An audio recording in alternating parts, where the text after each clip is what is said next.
Okay, so like I said, we have the Z statistic here, and so I said whenever we're doing a hypothesis testing, we have the population, the assumption is always in the null because we assume the null is true. The null is assumed that P1 equals P2. Remember, that's writing it the same as writing P1 minus P2 equals 0. These are the same way. You can write it this way or this way. All right, but when we assume that the population from one is equal to the population from the second one, we must use a P that is pooled, okay? And this is how you do it. So notice that my Z statistic changes down here. But this is only with hypothesis testing. Ms. Perry's making a big deal about this, so I should probably make a mental note so I don't mess it up when it's time to do problems. And so she doesn't get annoyed with me. I'm going to remember that with hypothesis testing and proportions only, okay, that I'm going to have to pool my P, and we denote it P hat sub C, and it's found like this right here. All right? This is a big deal, guys, so I'm telling you, you need to know how to do this.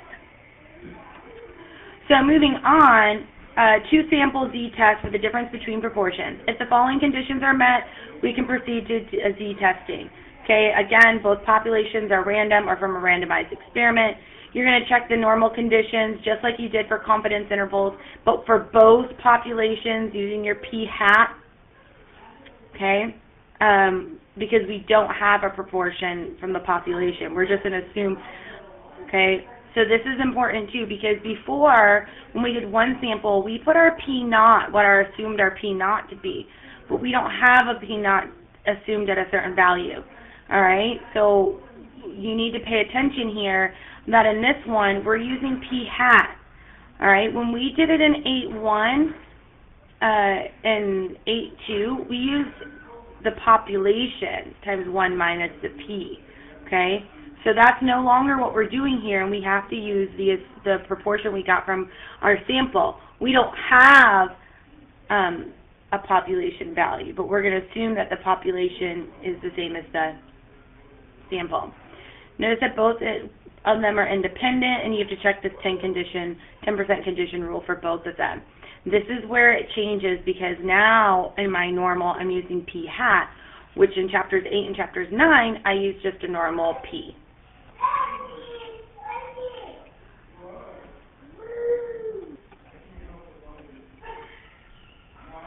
All right, so here it boils down to this. Again, remember your alternative tells you the direction you're shading. So this could be also written, any of these here could be written, if P1 minus P2 is greater than 0, that means P1 is bigger because it came out to be positive. So this would be the same as writing P1 is greater than P2. These two things are the same. If I take P1 minus P2 and I get a value that's less than 0, that means that P2 is greater than P1. See, P2 is greater than P1. So I could write it like this or like this for my alternative. And then this would just be that P1 is not equal to P2. Notice that the null hypothesis is always going to be P1 equals P2 or P1 minus P2 equals 0. Again, the null hypothesis only has equal to in it, and then your alternative can have any of these other values.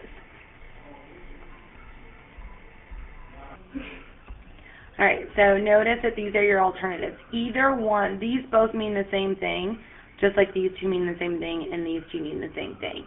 All right, but notice that because this is our assumption every time when we do two proportion testing that we have to do that pooled P sub C. Guys, please, please, please remember, only when I set them equal. So that means when I did the confidence interval, I wouldn't have to use this. All right, this is going to be where you mess up if you mess up somewhere. Just saying, please listen to me. All right, so let's do this example. It says, researchers designed a survey to compare the proportion of children who come to school without eating breakfast in 2 low-income elementary schools. A simple random sample of 80 students from the school found that 19 had eaten breakfast. Okay, so right now, this is what I have. I have group, I'm always going to label this when I'm writing this information down, group 1 and group 2, just like I did in the previous problem. You're going to have your X, so this is going to be your X from group 1, found that 19 had not eaten breakfast. You're going to have your N, and group 1 had 80 people in their group 1, all right? Then you have your second school, so group 2 had a simple random sample of 150 students, all right, and they had 26. So you can find your P out if you wanted to. This is going to be 19 out of 80, and this is going to be 26 out of 150. Since I know they're going to say more than 1,500 students attend each school, so we know our population is over 1,500, does this data give convincing evidence of the difference in the population proportions? Carry out a significance test at the .05 level. As soon as I write this down, the other thing I'm going to find is my pools. Because they're wanting me to find a significance test, I know I'm going to have this P sub C. And that takes 19 plus 26 over 80 plus 150. Alright, so what happens here is that I get my top number to be 45 and my bottom number to be 230. And so this is my P sub C that I'm going to use.